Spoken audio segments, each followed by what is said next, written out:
Welcome to the Earth Keepers podcast. This podcast is for people who seek new and better ways to love and care for the earth. It's a podcast for anyone who is deeply concerned about the harm being done to the environment on a local and global level.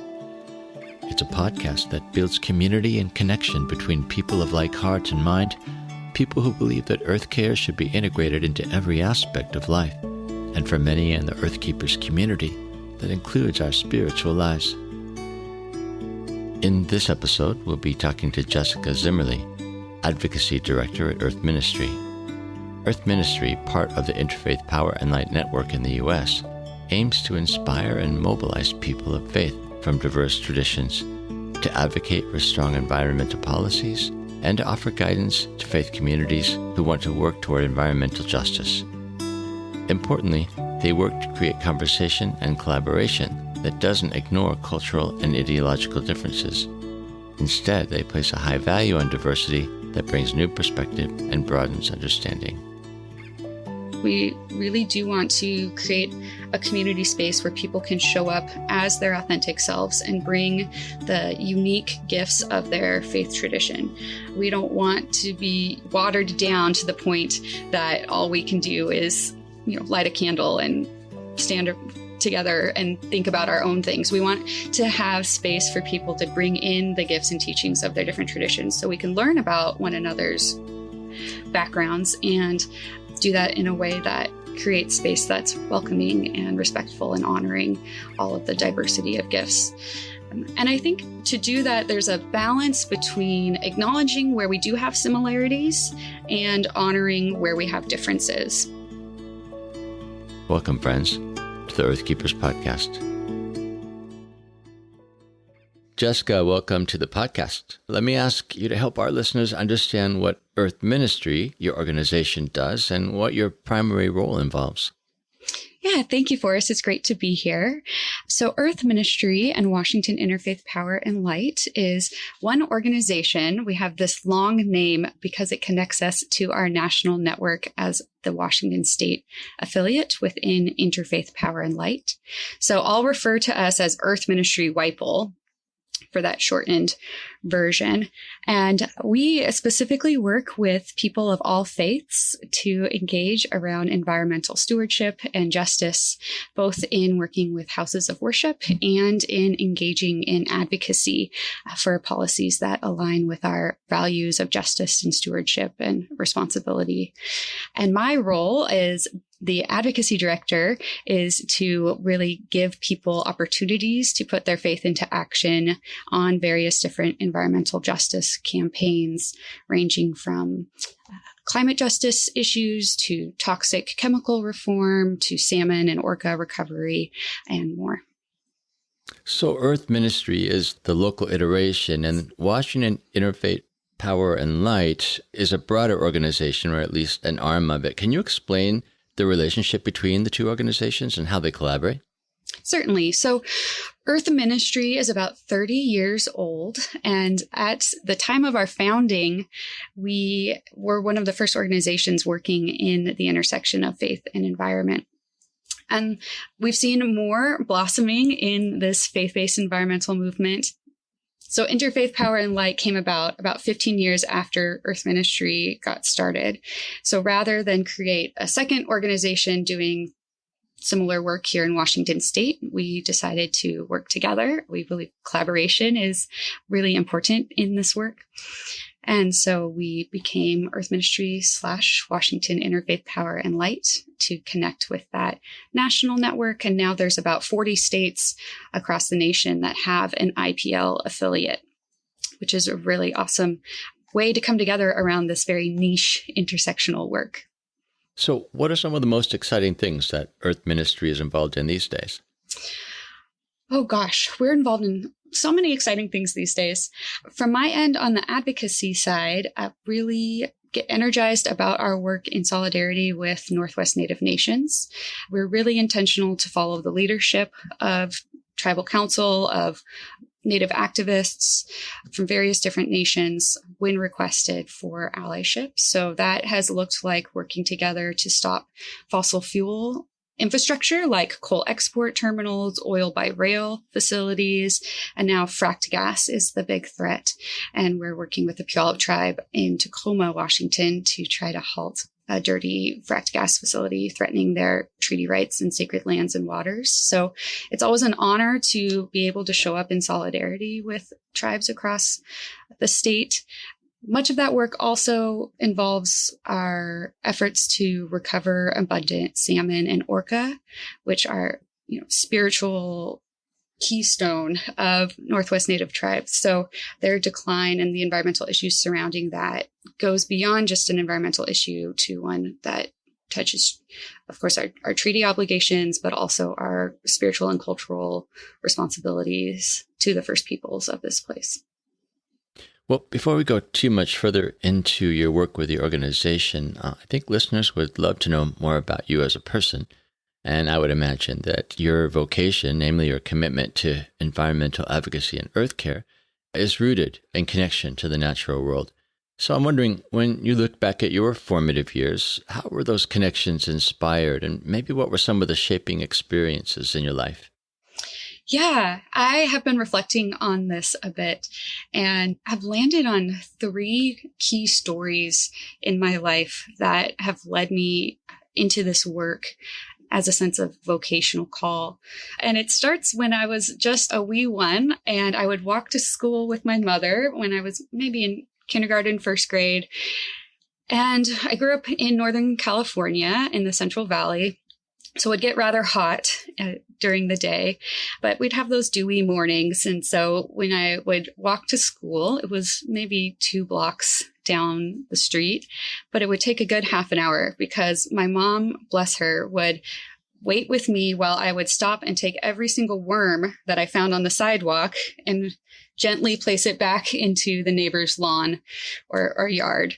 Because it just felt, there was just something in me that felt wrong, that we put this cement sidewalk in their home and then they can't survive on it. So that was kind of a first memory of stewardship in my formative young years. And then, as I grew, I was in the generation, so I'm 31 years old. I'm kind of in the generation right before the youth-led environmental movement really started to take steam. So I was like the only person in high school who graduated with the environmental studies honors. And I was kind of often felt like that, like prophet calling out in the wilderness about this issue. So it fills my heart to know that youth today are taken really seriously within the movement and really showing leadership and being heard at a different level than when I was crying out. And eventually I landed up in college at Pacific Lutheran University in Tacoma, Washington. And I had the opportunity to study abroad and was really fortunate to end up in Madagascar for a semester. And at that point, I was thinking, I want to do conservation biology. I want to work with animals of some sort. And Madagascar just broke open my heart to the human side of environmental issues. When I was there, they had the worst economy in the world. And, we'd see people cutting down the rainforest, which is unlike any other place. They call Madagascar the 8th continent because it's so unique. But people are, cutting down these ecosystems, and it's really for direct consumption to turn to charcoal to feed their family. And from conversations I had with my Malagasy host family and community members, I really started to think about the values that drive what we do and how we interact with the natural world, and seeing how conservationists from other countries would come in with their value set and try to impose those on the Malagasy.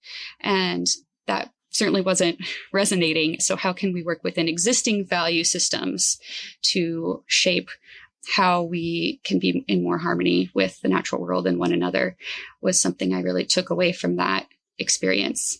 And that ultimately kind of led me to Earth Ministry. So I started here straight out of undergrad, and that was 9 years ago now, which is wild. And the rest is history, because this organization is really doing that work of working within a values framework to address the environmental and climate crisis. And that brings a different depth to the work for me that is really crucial to sustain it over the long haul. Do you know what's funny is that when I was a kid, I was also a worm rescuer. We're all out there. I know. And my mom was equally patient with me while I did that, wherever we went. You know, I actually rescue worms to this day. Yes. And I have a tip if you're wondering. You know how it's hard to pick up a worm off a sidewalk sometimes? Mm-hmm. You can use a credit card to kind of scoop them up. Oh, that's a good idea. Yeah, I'm walking my dog and I'm trying to pick up worms, and then the dog is interested in the worm, and it's not always a good ending there. So that's a good suggestion. I'll have to try that. Well, to help us understand more about the work of Earth Ministry WAIPL, I wonder if I could read the organization's vision statement and then maybe ask you to unpack that a bit. So, according to the vision statement, Earth Ministry WAIPL envisions a just and sustainable future in which people of all spiritual traditions fully embrace their faith's call to environmental stewardship. I mean, there's a lot going on in that statement, but let me ask you first, why the emphasis on spiritual communities? Is there something about looking at earth care and environmental justice through a spiritual lens that changes the work somehow? Yes, the short answer is yes, especially for me because of the weight of the work that we're doing within environmental issues areas. So we really, and I personally really believe in the deep power that comes with doing this work from a faith-based lens for multiple reasons. Most importantly for me is to sustain the work because it is heavy, and to know that we're not alone in this, to have a sense of some sort of higher power, higher purpose, and the divine driving the work, and us being the hands and feet that bring it to life creates a sense of hope that feeds resilience and kind of takes off that burden that can feel like very heavy for folks within environmental issues, that they really have to do it all.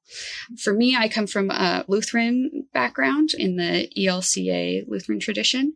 And so we talk a lot about being saints and sinners. And that's one of Luther's really foundational teachings. And so I often apply that to this work because nobody can be the perfect environmental saint. It is quite literally impossible.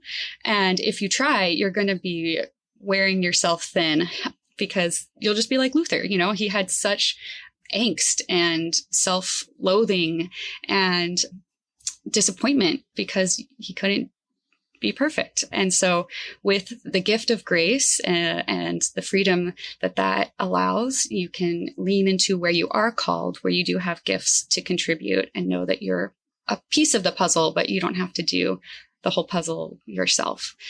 So I think that that's really foundational on a personal level.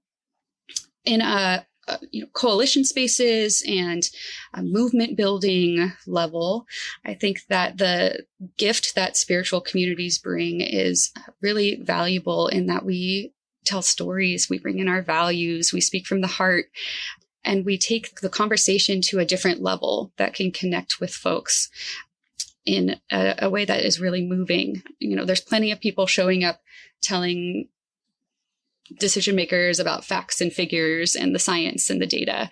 And I think what really keeps people awake at the end of the night is a good story. And so that's what we try to bring into this movement and connect with people across different religious traditions that share similar values. And we've seen really amazing outcomes from doing that. For example, there was a congressman who's no longer in office, but was in the Issaquah area of Washington State. And, he is a moderate Republican, and, maybe it was hard for organizations like the Sierra Club to get a meeting with him, but Earth Ministry developed a relationship. He also was Lutheran, as am I. So we connected around that and found our, shared experience of encountering God in creation. And that was woven into some leadership we asked him to display around public lands and conservation of and preservation of public lands. And eventually we also asked him to be one of the leaders opposing Arctic drilling. And he was, I think, one of 4 or 5 Republicans who stepped forward on that. So it opens different doorways for conversations and connections outside of the mainstream environmental conversation. And it can open people's heart to thinking about things through a different lens that gets to the core of who they are and will influence how they act. I'm imagining that, as ideal as that sounds, the whole idea of collaborating with folks of other faith traditions, it's also got to be hard work and a little bit fraught with risks in some ways. I think just about where you led the conversation talking about working with Northwest Indigenous people.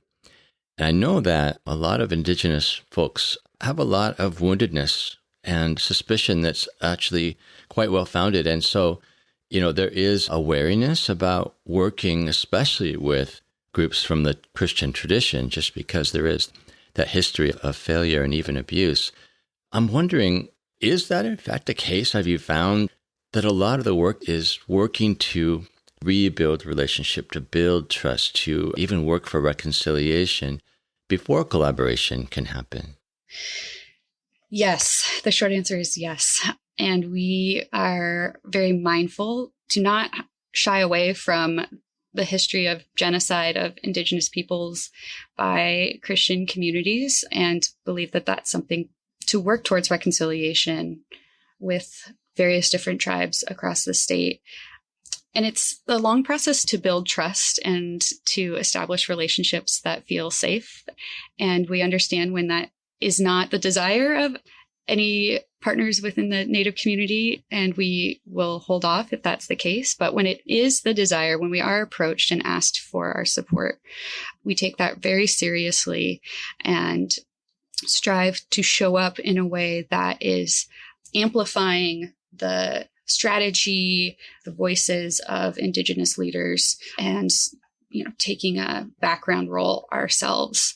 And when we do step forward, it's to call our own people, to call the faith community in to this work in a way that's respectful. And I have a story that I think encapsulates that dynamic in a way. So we have a good relationship with folks at the Lummi Nation Treaty Sovereignty and Protection Office. And they actually approached Earth Ministry just before I started with the organization. So this would have been 2011, maybe. And they brought forward this letter of apology from Northwest denominational leaders from various Christian denominations that apologizes to the Native peoples of the Northwest and pledges to be in better relationship and solidarity and show up in protection of the sacred that is so important for their way of life. And so they brought forward this letter, which was originally written in the 80s. It was affirmed in the 90s. And they said, hey, we're calling in this promise, like we're calling you into this. And at that time, there was a coal export terminal that was proposed to be constructed on Lummi Nation's land and water, really at the place of the ancestors for them at Cherry Point. And so that was a really appalling proposal for many reasons. It would have been North America's largest coal export terminal. And we heeded the call and said, how can we help? And what they said is, we want to go around the state with a healing totem pole and raise awareness about the threat to our sacred lands and waters. And the House of Tears carvers at Lummi Nation have a beautiful history of doing this with healing totem poles. That started with September 11th, and they took one across the country. And they had done that a variety of times, but I think this was the first time that it was to elevate a threat to their own community, whereas before it was always gifted to another community.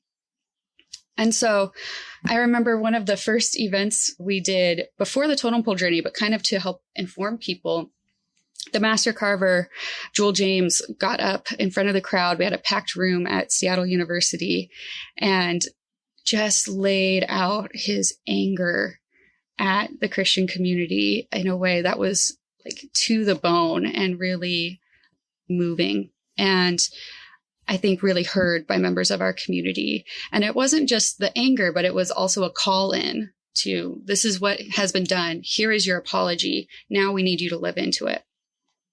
And so people responded in good faith to that. And we ended up, hosting the Totem Pole Journey stop at the cathedral out of which Earth Ministry was founded. We filled it up. I remember the dean and bishop saying like, oh, this is like an Easter crowd. Like we don't often get this full.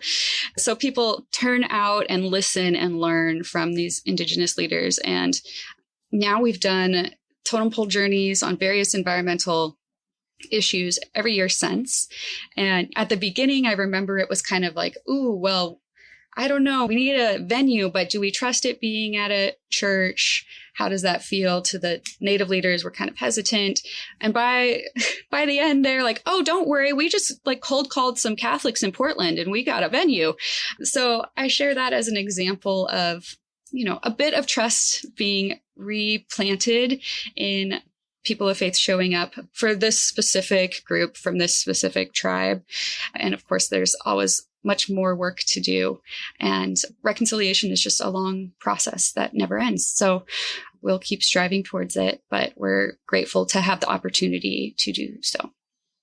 Yeah, I have to say that as I listen to that story, just a number of things jump out to me as really exemplary. One is the fact that you responded to an invitation, right? You didn't go after them and say, hey, we got a project, but you waited respectfully until they made that space for you to collaborate with them. I love also the fact that the emphasis of your engagement then was about listening and learning. You put people in places where they could understand better, where they could learn and listen and maybe not come in with an attitude of expertise that so often mainstream culture practices. But the other thing is that there's something about staying present in hard spaces, hard relational spaces that isn't done enough these days. And the fact that I'm just imagining this crowd at the university, thinking about, how I might respond if I were listening to the anger expressed by this native teacher, native speaker. And the natural reaction, I think, for people is defensiveness, right? Or just the urge to flee.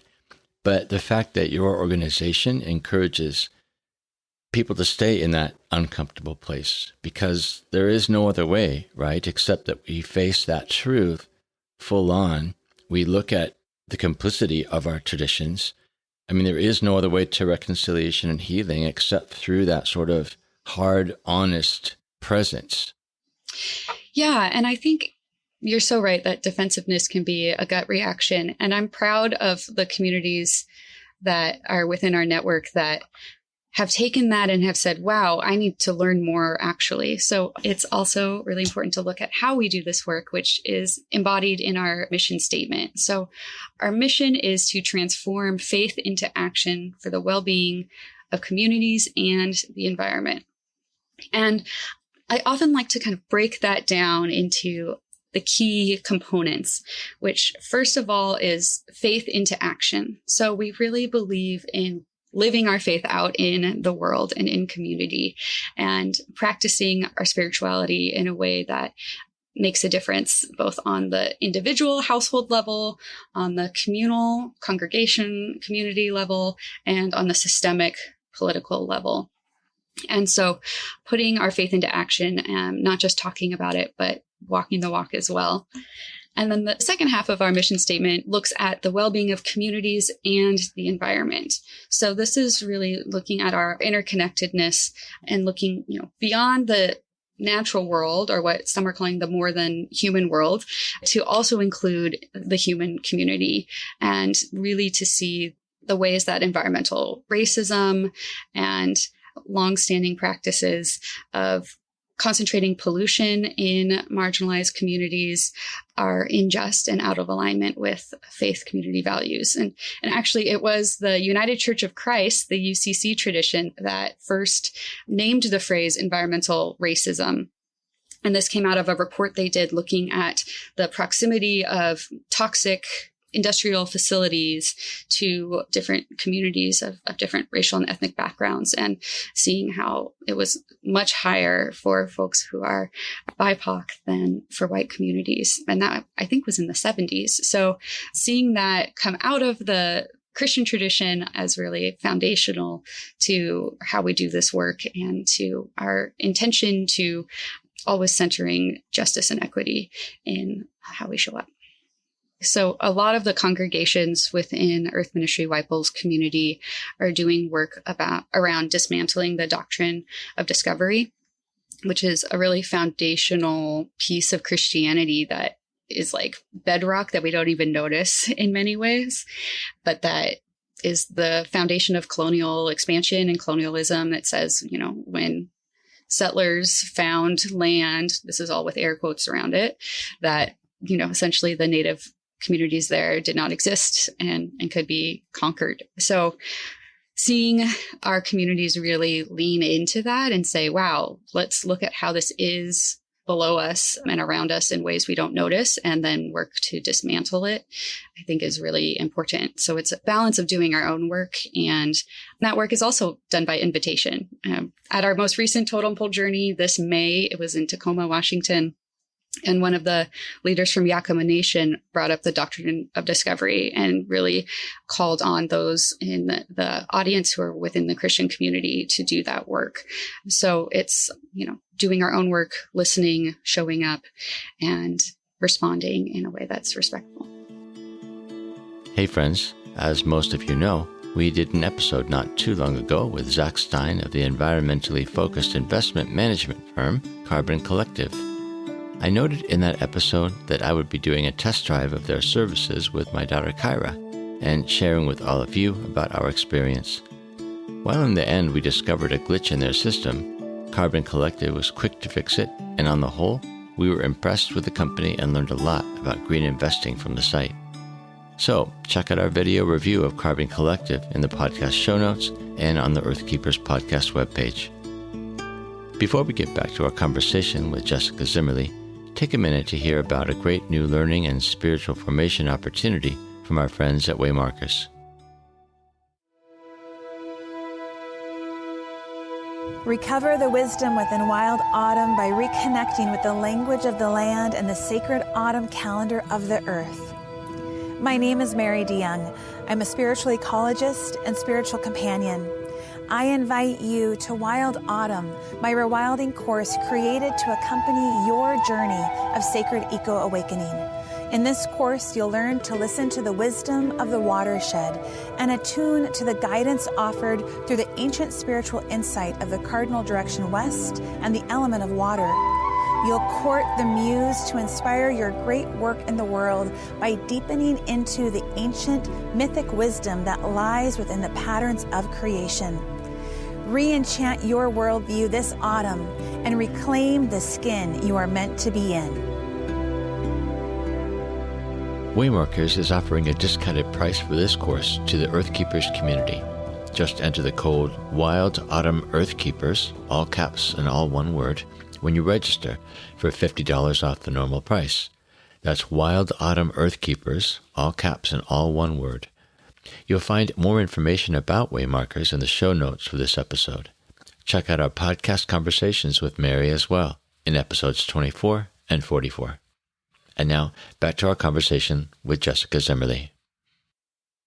So, to return to the vision statement, there's an emphasis on all spiritual traditions. And in the last episode of the podcast, I interviewed David Montgomery and Anne Bickley about their new book called What Your Food Ate. And Anne made a point that really resonated with me. And she said that when it comes to trying to solve the enormous environmental problems that the world faces, we need as many diverse perspectives as possible to help us get to good solutions. Do you think that's true of an intentionally multi-faith approach as well? Are we better together if that's the case? And I guess also, what do you think that keeps us from listening to one another and sharing that kind of perspective? Yeah, I very convicted that we are better together and that we each bring different gifts to the table to create a bountiful offering. I think it's a balance between acknowledging our similarities and honoring our differences. So for Earth Ministry WAIPL, we were really intentional in choosing language around being multi-faith rather than interfaith. Interfaith is in our name because of the IPL connection, but for the work that we do and our most recent strategic plan that was launched in 2020 really called us into a more authentically multi-faith identity. And so that included rebranding and diversifying our board. And we've hired new staff to do intentional outreach in different communities. When we were considering, do we want to say interfaith or multi-faith, we intentionally landed on multi-faith because we really do want to create a community space where people can show up as their authentic selves and bring the unique gifts of their faith tradition. We don't want to be watered down to the point that all we can do is, light a candle and stand together and think about our own things. We want to have space for people to bring in the gifts and teachings of their different traditions so we can learn about one another's backgrounds and do that in a way that creates space that's welcoming and respectful and honoring all of the diversity of gifts. And I think to do that, there's a balance between acknowledging where we do have similarities and honoring where we have differences.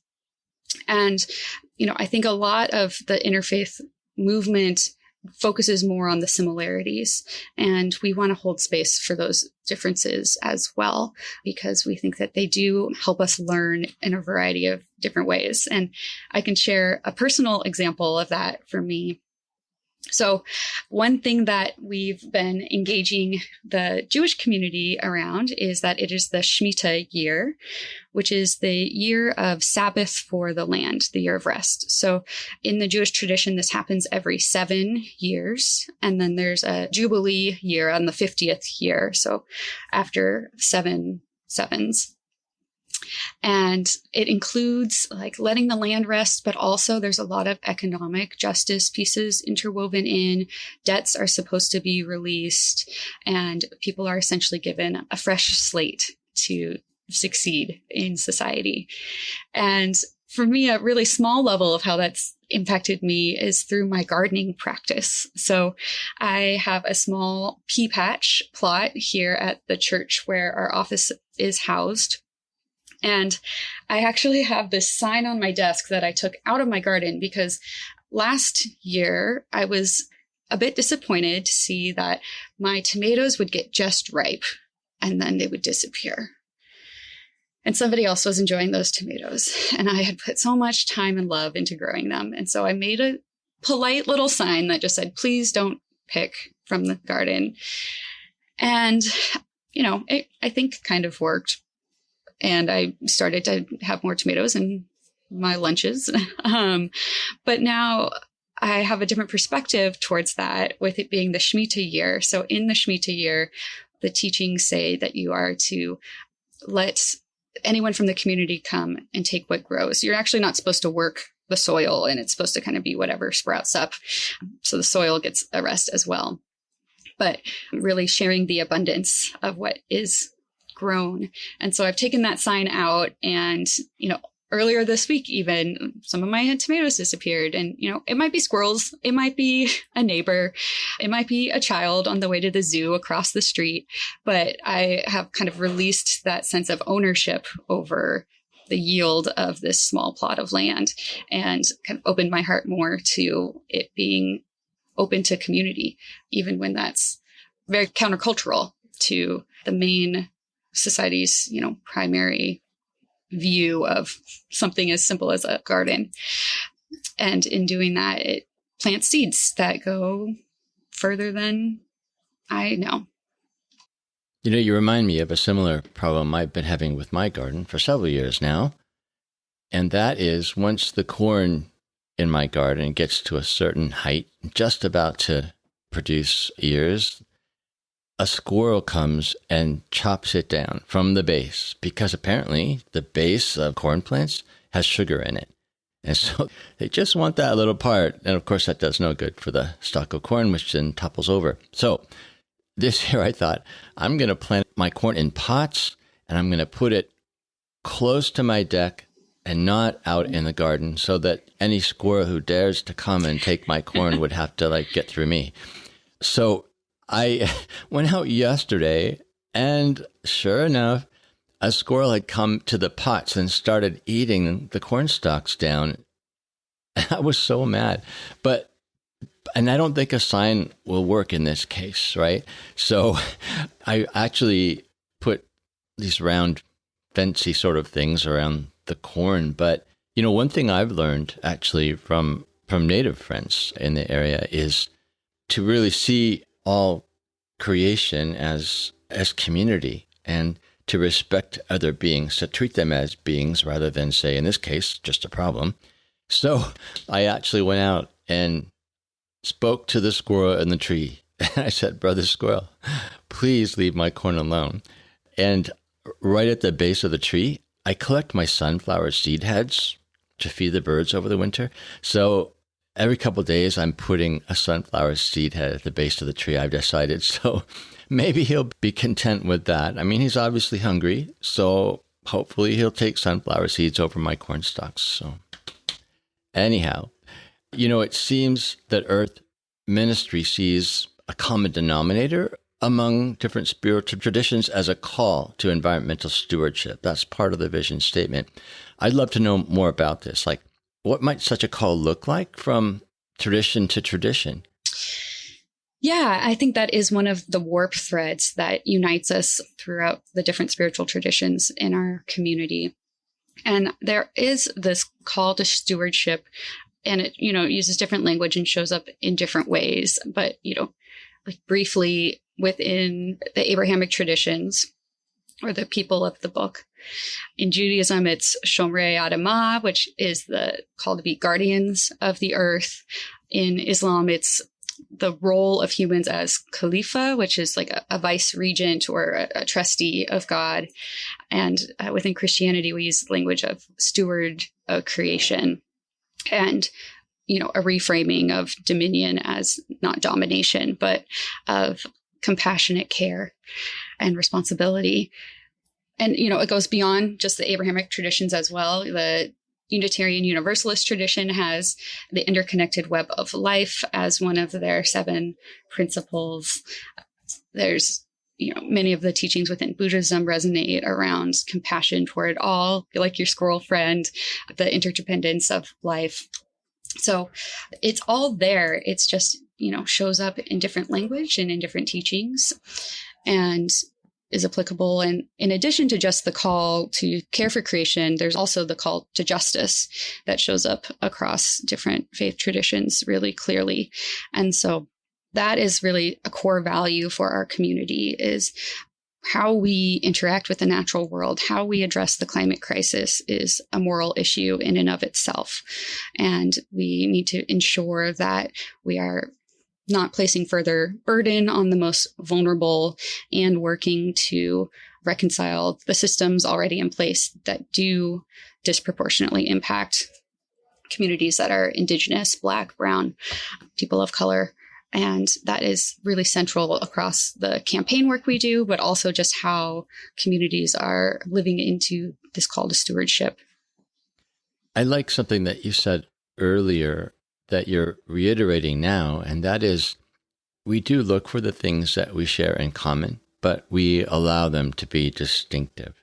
And I honestly think that's one of the reasons that people get nervous about interfaith collaboration, because they think that they've got to kind of find the common denominators and only talk about those. We try to minimize the differences and the distinctives of our traditions in order, say, not to offend or not to cause conflict. But that doesn't really allow people to be themselves, to fully express their deepest beliefs. And it sounds like in this case, while many faith traditions have this call to justice or this call to earth care, it looks different from tradition to tradition. And I think that's really the strength of working together, is that we get to borrow from those strengths, learn from those strengths, not appropriate them necessarily, but to understand how they can inform the things that we believe and the things that are strong about our traditions.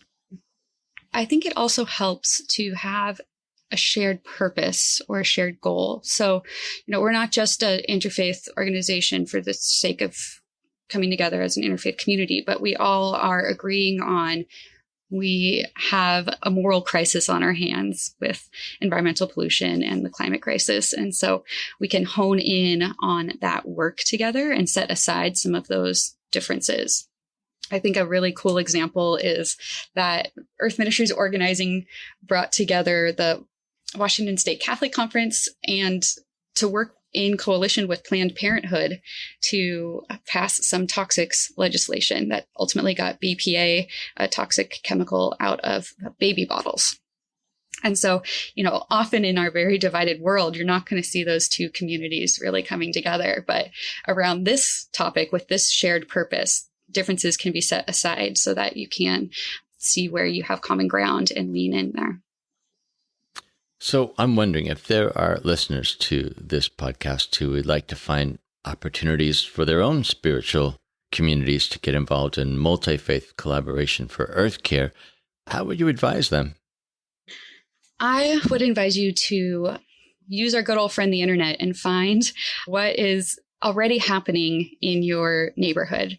I think there's a lot of energy around this work that is really there's momentum right now, and people sometimes are quick to want to start their own version of this. But collaboration, like I've stated, is so important. And so when we can work together, we're so much more powerful. So, for example, Earth Ministry has our first local affiliate in the Bellingham region of Washington. So this is about 2 hours away from our office. So we are a statewide organization and we try to make the rounds throughout the state. But a group there kind of formed, and they're really authentically interfaith and doing awesome work. And we decided to work together in partnership with them as a local affiliate of Earth Ministry WAIPL so that we could do that work together and collaborate. And so we share kind of our statewide resources and action and tools and expertise from doing this work a long time. And they share their local presence and are able to organize on a more tight-knit level that we don't have the staff capacity to support. So all to say, if you're in the U.S. listening, there is likely an Interfaith Power and Light group close by. There's also national organizations. Most religious traditions have some sort of group or entity organization doing this work that I would encourage you to look at plugging into. And that could be the Evangelical Environmental Network. That could be Green Muslims. That could be Hazon in the Jewish community. Creation Justice Ministries is another partner. So look for what's already happening. And I would also say to really try to do this work and hold a lens that's faith forward. It's almost like there's a vortex into the secular arena of the environmental movement, which isn't terrible, but I'm really, like I said, convicted in the sustainability of the work that comes through faith, and also just the space to lament and to grieve the work that comes through faith. And so there's this tug to do the work in a way that goes along with the wave of the environmental movement. And instead, how can we be a unique crest within that and stay faith forward in the work? Show up and shamelessly say you're a person of faith, because that does bring that depth and breadth into the conversation. And keep reminding yourself to reorient through your spirituality in order to sustain the work for the long haul. What would you say to the folks listening outside the States? Because people really are listening from all over the world. And, how would what you said about the context in the U.S. maybe extrapolate to where they are? Yeah, I mean, the global movement around faith-based environmental stewardship is also really blossoming. And so wherever you are, And whoever you are, you have a set of values that guide your work. Some of us come together in communities that share those values and in houses of worship or congregations. And really what my suggestion is to spend some time reflecting and naming those values, finding those values, find the community that shares those values. So it might be an organization. There are plenty of internationally based organizations doing this work. We're a part of the U.S. Climate Action Network, and there's a global Climate Action Network. And so sometimes I get to be in coalition spaces through that partnership and see folks doing this work in Indonesia. And recently was a call of someone in Italy and, all over the place. So look for what's around you and look for the community that you can connect with to do this work together and the abundance of resources available. So Earth Ministry WAIPL has our Greening Congregations program. We offer a free download of a toolkit that walks you through kind of the various suggestions we have for how to do this work in community. And that can really be applied anywhere. And we're happy to have that resource be available and used anywhere. So that's something you can easily find on our website, but there's plenty of versions of that now. When we created that, it was the first congregational certification for environmental practices. And now there's just a lot out there. So I say stay rooted in your tradition and look for what is there to help support that.